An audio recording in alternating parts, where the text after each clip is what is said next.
Hey guys, it's Sherry here, and I am so excited to introduce to you today Tre Moore, who I actually had to do a quick little calendar search to be like, wait, when did I start working with Tre? And it was in summer of 2019.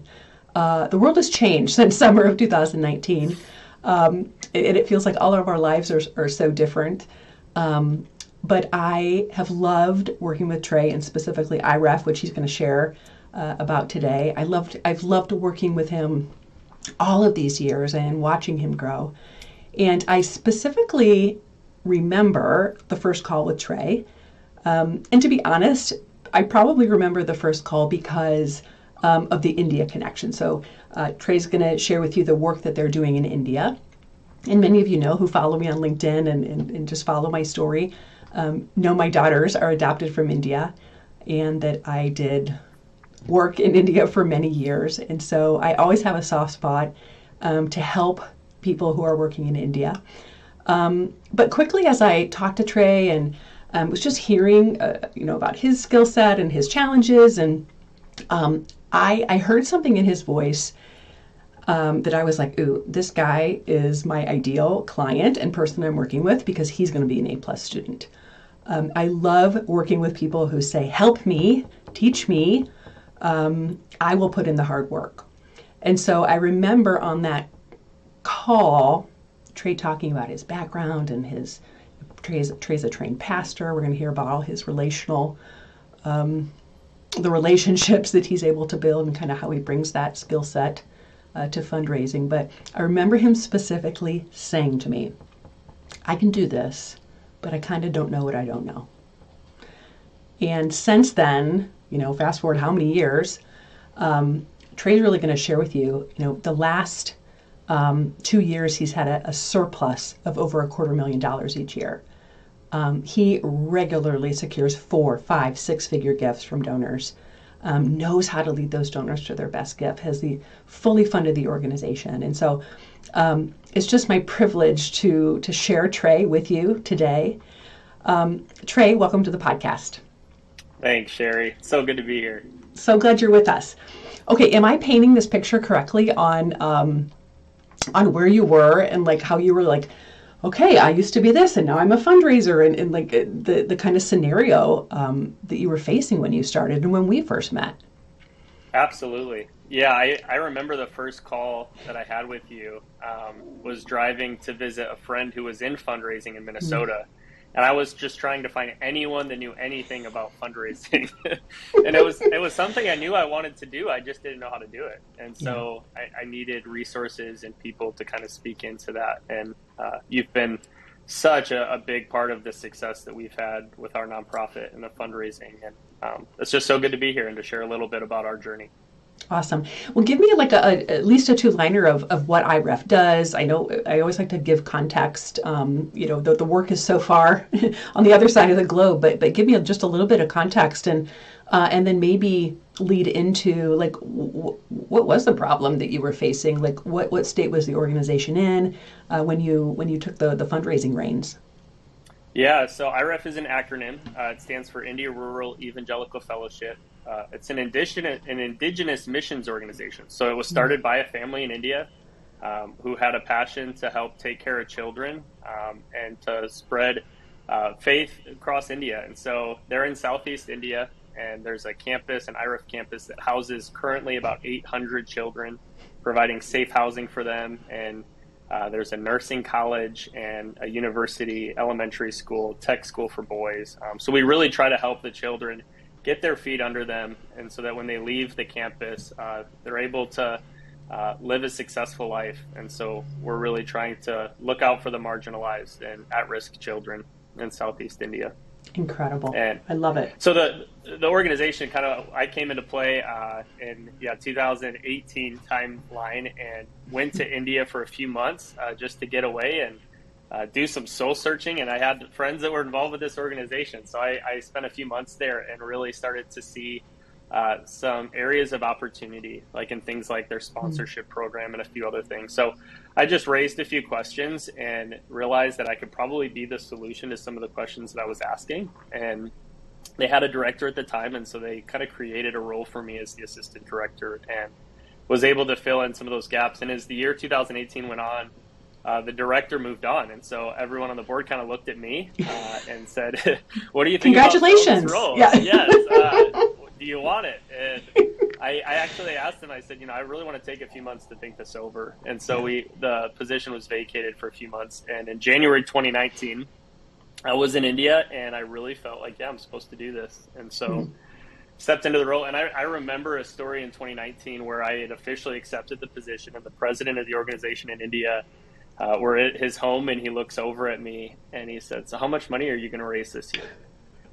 And I just sat there. Like, I didn't even say anything. I didn't know what to say. Like, how do you even, not knowing how to do this thing? So I really looked at him, and I just was honest and said, "I have no idea."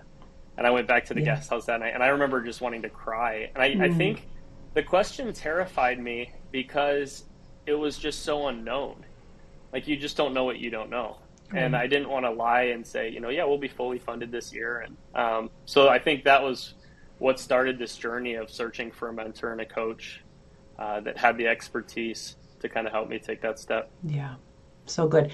And Tre, if you're like me, I've traveled throughout India, I did that for years and have been there multiple times. The need is so apparent. I would think that would be extra pressure sitting there going like, well, as much as possible, because you want to help, and especially the area that you're working in.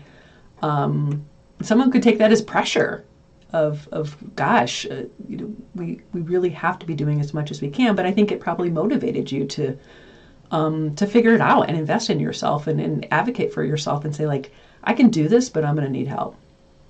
Absolutely. Yeah, there was a burden that I felt, and it played out, and we did so many spontaneous things that year. We were just, it felt like we were a startup. It was anything that we could do to raise some money, let's do it. And we were really able to start putting in some systems throughout that 2019 year that still bear fruit today, which is something I'm excited to talk a little bit about. Good.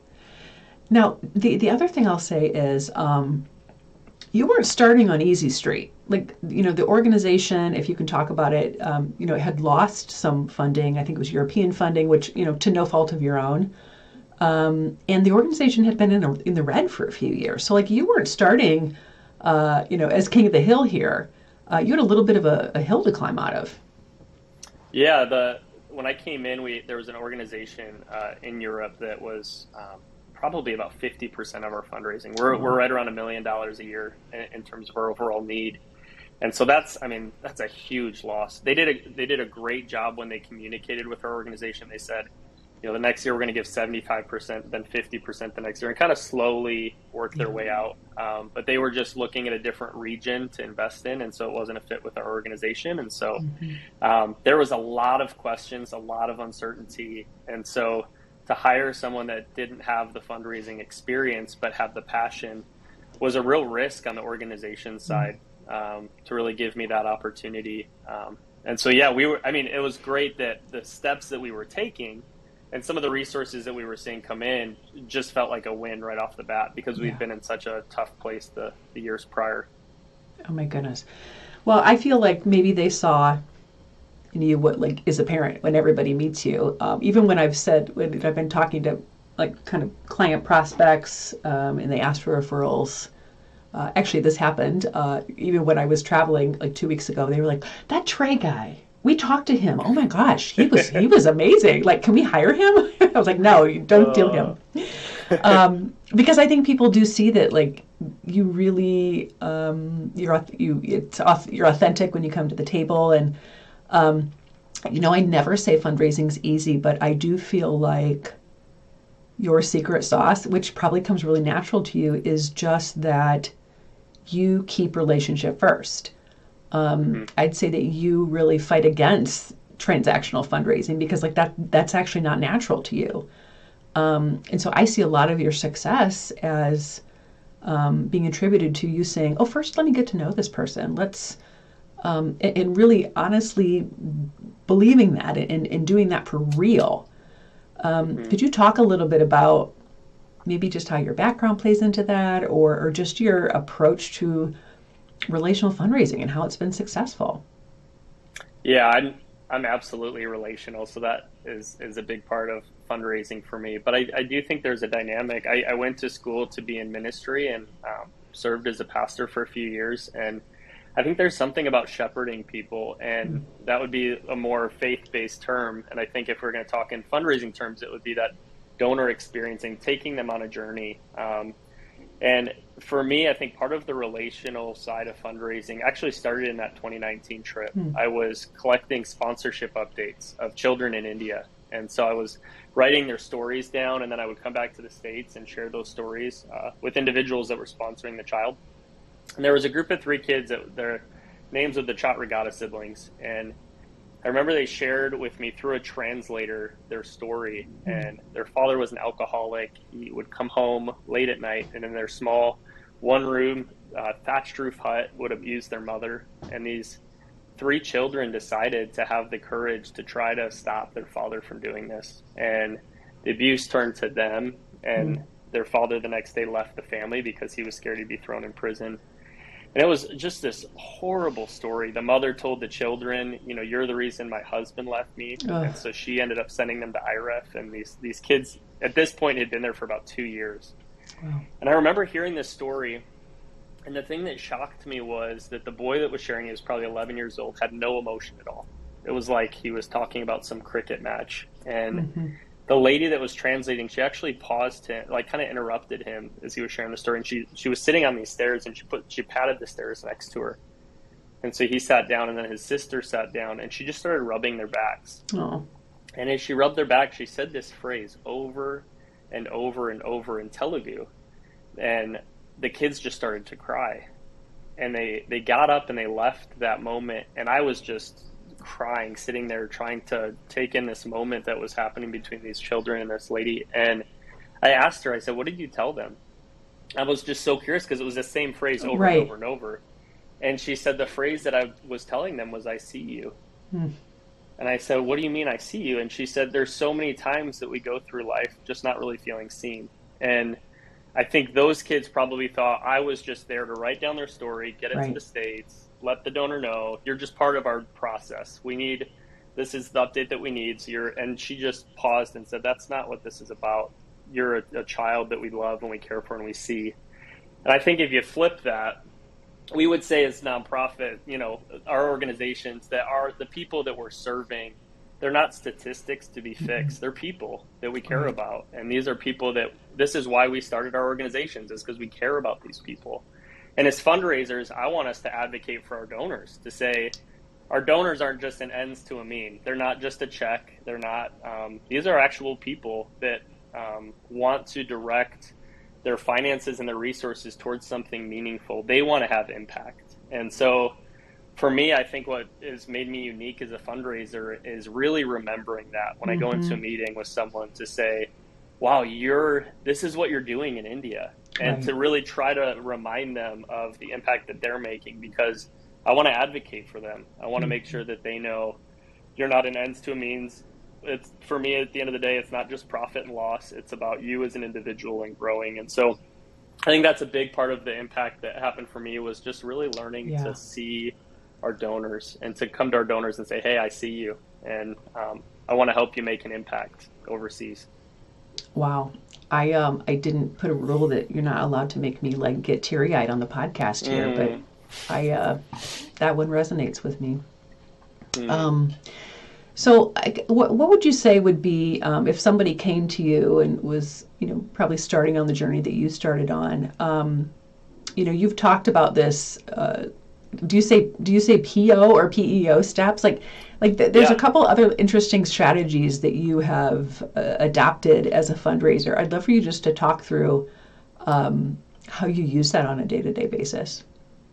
Yeah, well, I think me being relational, I can, to a fault, just ignore systems and go, it's just about the people. Let's just get together with people and help them catch the vision. Yeah. And you know, even if you're making an organic fruit, you still put it in rows. I mean, we need some structure. We need systems. And so the PEO for me was a real helpful resource that I had discovered. And it's basically, it's an acronym.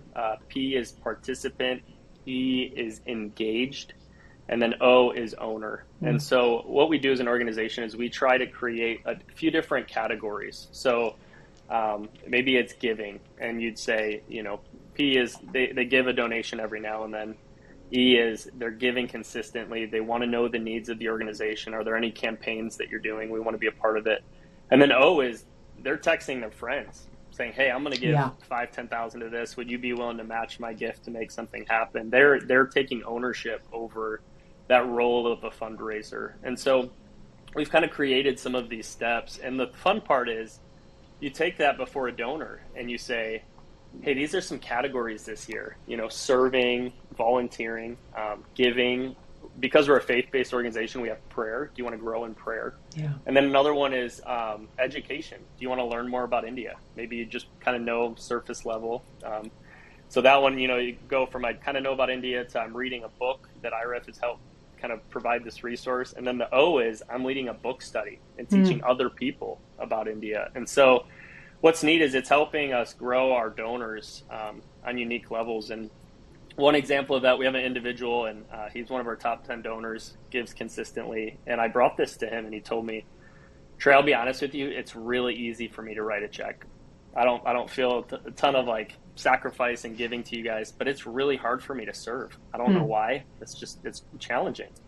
So at our last event, we did this big banquet dinner. We needed people to set up tables and chairs and vacuum the floors afterwards. And I went out of my way to make sure that he knew that was an opportunity for him to serve. And he was so excited. He brought his son along, and they were, and he said, that's more difficult for me. And that's something I want to grow in as a donor, is serving.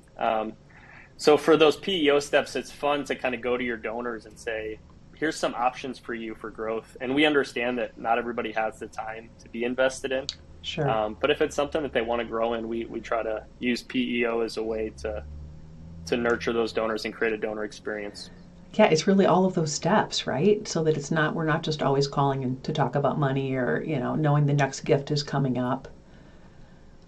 You mentioned it briefly about the fact that you guys have a pretty robust sponsorship, like traditional, orphan care sponsorship program, which has been interesting and fun for me to watch that grow as someone who used to be knee deep in one of those myself. Has there been an opportunity to identify okay, great, this person is sponsoring a child, but it's not their best gift? How do we raise their sights? How do we still allow them to do what they want to do, which is, have that correspondence, if you will, with a kid, and really have that, relationship and direct access, but yet lead them to a greater gift, knowing that maybe wasn't their best gift. Do you feel like you're able to now use that sponsorship program as a building block or a stepping stone up to larger gifts? Yeah, that's a great question, Sherry. I think you were a big part of when we were really evaluating our sponsorship. The question that I believe you had raised was, is this a bad first step? And are you leaving money on the table because you just assume the first step is let's have someone sponsor a kid for $35 a month, and then they feel like, great, I'm helping that organization, we'll just keep Check. it at that. Yeah. Yes, 100%. And that was really a helpful insight to us, because that was kind of always our assumed first step, but most people would never take another step. And if you really ran some reports and looked at those sponsoring children, probably 90% of those sponsoring children wouldn't make an additional gift. And so for us, I think that was really helpful to identify, and then almost remove that step for potential top donors that maybe a board member or another donor has brought to the organization, to not just point them to child sponsorship so we can get them in the door, but to really cultivate that relationship and play the long game and say, this might not bear fruit immediately, but this will actually be more beneficial to the organization if we steer clear of that traditional sponsorship step right off the bat. Yeah, and gosh, that feels counterintuitive in the moment sometimes, where I'm like, well, maybe they'll sign up for 10 kids, or but the stronger play is to slow it down and actually not settle for the gift that they could just do in their sleep, but actually take the time and lead that donor to a greater understanding of the need. It's really counterintuitive when you have a number to hit. The India president is saying how much you're going to raise, and I think that's sometimes one of the biggest shifts for people I coach is like kind of wading through that. Like, this feels slower than it should. This feels, it feels a little stickier, to be honest, but it really is the work that leads to larger gifts. Yeah. And I think one of the words that you've brought up many times is prioritize. As an executive director, you have to prioritize your time. And an activity that you did with me that any executive director fundraiser listening, I would encourage to do this as well, is you had said, okay, let's say you work 40 hours a week, or take the hours that you work each week. And then let's say you work 50 weeks a year. So you get 2 weeks off for vacation. You work 50 weeks a year. So you have 200 hours. And you would say that's all you get to fully fund your organization. And then you took our overall need and you divided that by 200. So for us, it was 1.2 million, and I divided that by 200. And I realized 2,000, right? Hours? 2,000 hours? 200, 40 times 50. Oh, okay. You're doing the week. Yeah. A week. Okay, good. So now you get that 200, and then you take your overall need. And so when we did the math, I needed to raise $6,000 an hour for the year. And I mean, that it was a great activity, but I mean, it kept me up at night. And I remember sitting there thinking, I'd be out to lunch with someone that was sponsoring a child, and they'd go, we really want to make this special donation. And I'd go, awesome. And they'd give $100 at the lunch. And I'd go home and be so encouraged by that, and then I looked at this activity, and it really helped me prioritize. I need to start working with some foundations. We need to look into some different revenue opportunities. And we can have board members and volunteers continue to communicate with some of these individuals that are still making an impact. Yeah. But me as the executive director, as a fundraiser, I need to set my vision a little bit higher. And so I think that was a helpful activity for me in terms of really understanding we have great things that are available, and we have volunteers that would love to help with those things like sponsorship. But as the executive director, you really have to set your vision a little bit higher. Yeah, and every size gift is important. I always tell people, don't hear me say it's not. That $100 at lunch was amazing, but you don't have a staff of 10 people. So we have to prioritize. Speaking of staff, so part of our work has led to you hiring.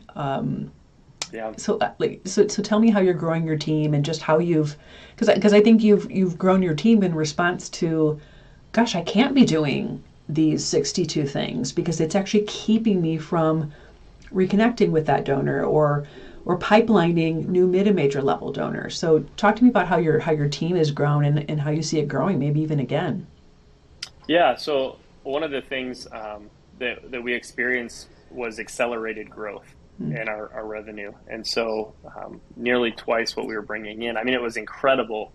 But we needed to change the word accelerated growth to sustainable growth. And I think for us, one of the issues was, this is great, but this feels seasonal. It doesn't feel sustainable. And when something is seasonal, it'll go back to what it was before. And so something you talk a lot about, Sherry, is are there funds available to invest, or even to say, we're going to play the long game and look at 3 years and go, right now we're going to invest more into fundraising, admin costs, so that our program can be more effective down the road. And for us, that was something that we wanted to do. And I realized a lot of my time was on sponsorships, and we literally take sponsorships so seriously. We write a personal letter for everyone sponsoring a kid, and we have 400 or 500 people sponsoring kids. So I would take a month and a half as the director. Oh my gosh, a month and a half with Word documents, and I would do it in the spring so I could just sit in front of the TV and watch a Cubs game and just sit there, and it was awful. And so, I think part of it is, okay, it would be nice to have someone do that, but what would life look like if you didn't have to do that? Because it's not just that maybe I shouldn't, but what could I be doing if I wasn't doing that? And so it was keeping me from meeting with most of our major donors. And so, we brought on an assistant director who oversees sponsorship. She's also our sponsorship coordinator, and she's done a great job of not only that, but we brought her. We were very intentional of bringing her in a different region. So we're in Illinois, kind of where our headquarters are, and we brought her in from Florida. And so she's actually bringing in now a whole new region. We did our first banquet down in Florida this year, and so there's opportunities too that are opening up because we were realizing with the online world that we live in now, we can just do our meetings on Zoom and some of these Right. different things. And so it's just been such a great help to our Yeah. organization. So good. So good. I'm so I mean, your sponsorship program is robust. You know, at first I was like, wait, hold on. Why are we doing this? But soon I was like, okay, we need to keep it. We need to make it work for us, because people love it. Yeah. But yet you found the solution to not spend a month Yeah. watching Yeah, the and Cubs. we need some systems there, but it's definitely in a great place. Yeah, And, it's neat that we have someone that really can take the time to invest in it properly. yeah, yeah. So paint a picture of what the organization looks like today. Kind of from top down. So any fundraiser that's listening to this, I just hope this doesn't discourage them, because I would be so mad if I heard someone else saying this. We're interviewing this. We're recording this about a week before Thanksgiving. Mm. Most organizations are going, okay, 30% of total revenue comes in December. We can still maybe make it, and they're trying to work on their campaigns and their appeals, and really putting in that final sprint to be fully funded. Mm-hmm. We are talking about kind of next January, February, what we want to look at for our annual calendar next year, our annual report. We're pretty much fully funded right now as an organization, and Awesome. we're trying to think through what will we want to do with our surplus this year and some of the money that we've had the last few years. And so we're just having different conversations. The ship was sinking, Sherry, in 2019, and and you hold those things lightly, when you start Sure. really thinking like, okay, we got this, that's a scary place to be. But we're able to think strategically, and we're able to think a little bit bigger picture. And we don't have quite the same urgency in our appeals of, the doors might close if, Right. we can't raise these funds. And so there's a confidence that comes with that that's portrayed to our donors when they know, okay, they're in a good place. They're stewarding my donation well. Yeah. And so we're in a really healthy place right now as an organization from our revenue standpoint, and we're able to help more kids in India. And at the end of the day, that's like what's most important. Right. Wow. So Trey, I always say to people, so congratulations. I'm not Thanks. surprised. I'm not surprised. But I always say to people, to me, I can tell a fundraiser is really good when the scurry or maybe even fire drill to the fiscal year end, in your case it's calendar, kind of becomes, it's obsolete. Like, we're not on the fire drill to hit the number, because you actually did the hard work all year long, and you've been able to kind of spread out those donor experiences, spread out those solicitations, and you stepped off the spin cycle. And so, like, that's what you're describing, that you actually can breathe here at year end, and start thinking about what is next year. What a luxury! Absolutely. I just love it. I love it. Mm. So, what would you say? What would you say is the biggest tangible outcome of our work together? I mean, obviously, you just said you hit your goal early, but even just like from your standpoint as someone who when we met was starting into this new career in fundraising, but how would you answer that? I think, and this is probably going to sound surface level, and if someone was thinking about investing in a mentor, you probably wouldn't think this would be worth it. I think self-confidence was such a big thing, because I came into our times together questioning, knowing that I felt called. I really felt called to do this. I felt a conviction behind what I was doing, but I didn't feel any clarity. So I really didn't know, like, what do you do Monday through Friday? Like, what do fundraisers do? How do you forecast fundraising when the president looks at you and says, how much money are you going to raise? You're like, I don't know. And so these are all tweetable clips. Yes. So I think for me, it was the clarity and the direction that I was lacking, but I had the conviction, and I really felt like I was supposed to do it. So to take away from that, the self-confidence of someone saying, you got this. Like, I totally believe in you. This is you're a good fit for this role.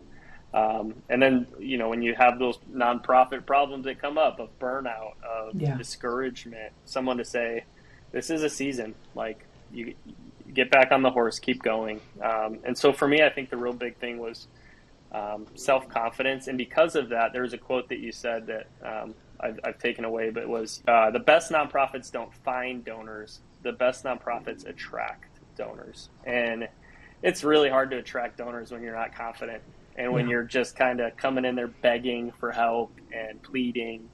And when there's a real confidence behind what you're doing, you can even go to a donor and say, this doesn't really feel like something you'd be passionate about. I don't know if this is a good fit for both of us. And a lot of nonprofits, that would be a hard conversation to have. And I think coming out of just our time and our coaching, the self-confidence created this attractiveness in our fundraising that we've had as an organization.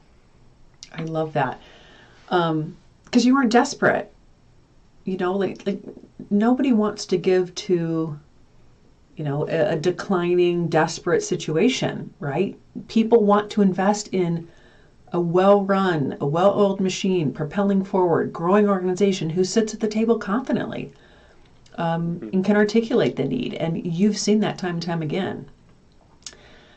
So do you feel like I think part of your success was getting your current donors giving at their best level. Have you grown the database? Have you what's the pipeline work been like? Because people are always saying like, hey, but I don't have a gazillion donors, so what do I do? Yeah. So when you're excited about something, you share it. That's just part of the way that the world works. And we're such we get behind causes. I mean, we have like a local hot dog shop that I go to, and they have T-shirts now. I'm like, why are we wearing T-shirts of like the local restaurant? You know, everyone has their own branding. There's something excited about that. And I think when your donors really feel like the goal of our organization is that we don't want our donors to say IREF does this and that. We want them to say we do this and that. Yes. But they actually feel ownership over the work that we're doing in India. And when they begin to tell that to their family and their friends, guess what happens? They want to be part of the team. They want to get in the game. And so what we've realized is, as an organization, I have our numbers here somewhere. It's 48% of our donor base are brand new partners in the last 3 years. Wow. So if you look at our total donor base, almost half of them are brand new. So we have a lot of people that are needing to learn about this organization that's been around, and really try to help educate them. So we've brought in a lot of new donors, and I really just think it's because our current donors bought in and got excited about the work that's taking place, and they didn't feel like it was some organization overseas that was doing it. They felt like they were doing it, and they felt responsibility for it. Wow. I love that. I think you mentioned events. I've been accused of not liking events. I love a good event. You know how I feel, though. I want them to be integrated. You've kind of come off a pretty successful event season. Talk to me about like where your events were before and now how you're using them in a more strategic way and like what results you're getting. Yeah, we always have our fun event debate. I always enjoy that. Our events have grown so much that it's just kind of become a part of our fundraising model. Yeah. 2019 we were raising between 10 to 15,000 at a fundraising event, like a banquet dinner or a golf outing, and today our fundraisers average about $135,000. Wow, so, I mean, the increase of that, I mean, it's like 10 times what we used to raise at some of our fundraisers. Like, tell me why. Like, get a little granular here. Like, what are the tangible shifts you've made? I'll use one example that was a tool that you gave our organization, and I hope I'm not giving away all your secrets on this podcast. I'll edit you out if you do. Perfect. So something that you had shared with our organization was a gift chart, and it's something that you kind of go to the donor or the individual and you say, hey, these are 30 slots of like what we really would love our top 30 donors to look like as an organization. And you're currently at number 24, but we really, as you're looking at this chart, do you feel like there's some growth here, maybe a different section that you could fill in? And those have been great conversations over the last few years for me, and it's been a great tool. This year, you threw out the idea, and I don't know if other organizations do this, but you said, what if you use the gift chart for your events? And you went to donors and you said, we're going to try to really blow the doors off this thing and raise $150,000. And to do that, we would need probably 25 gifts that look like this. And so you would show them this gift chart and invite the donor to fill in one of those slots. So as you're pre-soliciting for the fundraising event, you're actually inviting them to kind of take a look at the landscape of donations that you're hoping to get at this event and inviting them to accept one of those or to make a pledge towards one of those. And so it was really interesting this year because we had our banquet dinner in the fall, and our goal was $150,000 to raise at this event, and we went into it with like $110,000 raised. Boom. And it felt awkward as the fundraiser to be like, I felt like people were going to be discouraged. Do we still go? Like, oh, they're good. Like, it's all pledged. It's all, solidified. And so there was a really neat dynamic there with that gift chart of very easy conversations around this tool, that it didn't feel like we were trying to find a number, or it was just kind of like, here's what we're looking at. Right. Where would you see yourself fitting into that? And that made it a lot easier for us. And you went ticket free, right? Or like quote unquote free ticket? Yes. That was a big step for our organization. We have never done a free banquet dinner. We've done some things the last couple of years where I'm like, this could actually, like, it'd be really interesting to have a fundraiser where you're in the red. Like, you come on, you catered the whole meal, you rented the building, and you actually didn't make any money off of it. Yeah. I was like, trust me, but maybe it should be free. It was like crickets, yep. but yeah, not only that, we're based in Illinois, but we decided to do it in 3 locations. So we took it to Michigan, we did Illinois, we did Florida. I said if we could get 2 more locations, we could get like band shirts and have like a tour. Yeah. Like we traveled the country and did this thing.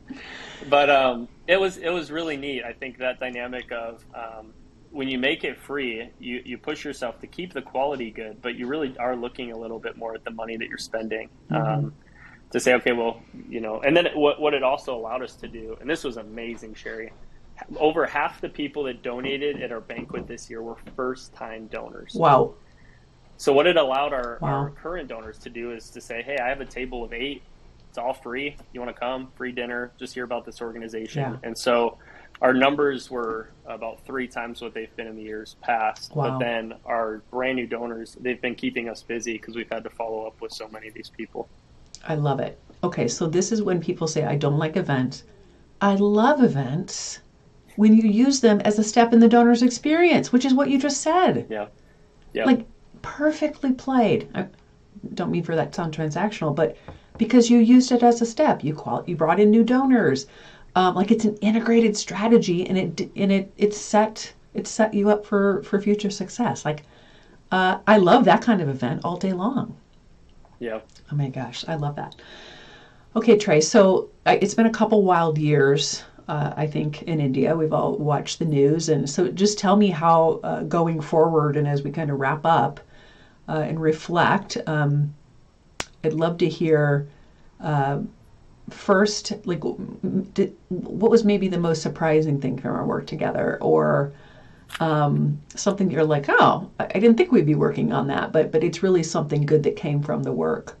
Yeah, I think, and I don't know if it's like this with a lot of fundraising coaches or mentors. I listened to the podcast that you did with Erin, who does writing, and she said, when I'm trying to really listen to the stories of these nonprofits, there's times where they come around the table and they read what I wrote about their organization and they begin to cry because, like, she knows us and she knows our heartbeat. And I've always felt that in our coaching time, that it's not just about the profit and loss sheet, but it's about the kids in India, and that you come behind our mission and our value in the heart of why we're doing this. And it's not just business calls or meetings, but it's really, okay, there's a purpose behind this coaching. And if we can raise more money, we can help more people.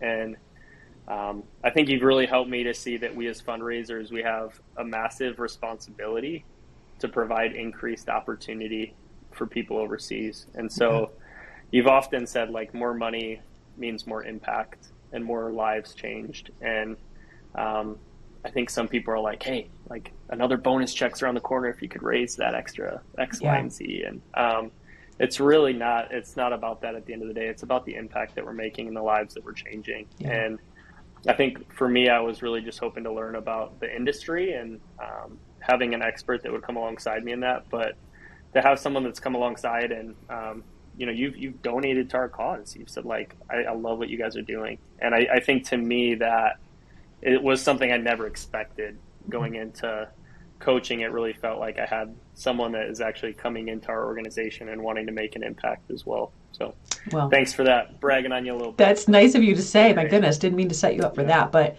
um, it is the best part of my job. I really, I love the front row seat I get. I'm like seeing what's happening all over the world in your case. I really promise you I've learned just as much from you as hopefully I've given you, and it really is just such a privilege to see other people being generous toward helping others, and it's really inspiring. It's built-in inspiration every day in my job, and it's really something I don't take lightly. So I do love that. So Trey, if somebody wanted to find you, give me website, give me info, give me where they should find you, and if they want to learn more about IREF and the work. Yeah, I'm not on LinkedIn as much as all y'all are. It's Get on you it. could. I know. Yeah, I'm so relational. I'm on the other. I want to look at pictures of your dog on Instagram. Yeah. Or, that's my world. You could, yeah, you could email me tmoore MOORE at irefusa.org. You could find me on Instagram, Tre Moore, TreMoore, and then M6. You could find me on there as well, and love to connect with you if you have any questions about fundraising. Awesome. And if you want to know about the organization, please hop on their website, give to them, support them. But thanks for hopping on today, Trey. I really appreciate it. Thanks, Sherry. So good to be here. And thanks to everybody for tuning in today. If you enjoyed this episode and want to maybe be notified of others, you can subscribe. You can click the bell and be notified of weekly content just like this. And then if you happen to be listening on the audio podcast, just leave a review if you wouldn't mind. And we'll see you next month. Thanks.